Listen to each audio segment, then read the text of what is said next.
আল্লাহর কাছে যখন জান্নাত চাবা, ছোটটা চেও না, বড়টা চাও। 8টা স্টেজ আছে জান্নাতে। এক একজনের আমল অনুযায়ী এই জান্নাতে ঢুকবে।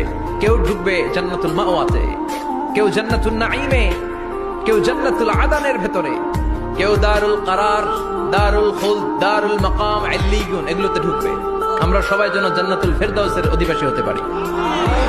সূরাতুল মুমিনুনের শুরুতে আল্লাহ তাআলা মুমিনদের 7টা গুণের কথা বলেছেন। আল্লাহ বলেছেন, উলাইকা হুমুল ওয়ারিসুন আল্লাযীনা হুম ইয়ারিসুনাল ফিরদাউসা হুম ফিহা খালিদুন। এই 10টা আয়াতের ভেতরে যেই 7টা গুণের কথা আছে, কোন ব্যক্তি, কোন মুমিন বান্দা যদি এই 7টা গুণ নিজের মধ্যে ধারণ করতে পারে, তাহলে বাবা মারা গেলে ছেলে যেমনি বাবার সম্পদের ওয়ারিশ হয়ে যায়, ওই মুমিন বান্দাগুলো জান্নাতুল ফেরদাউসের ওয়ারিশ হয়ে যাবে।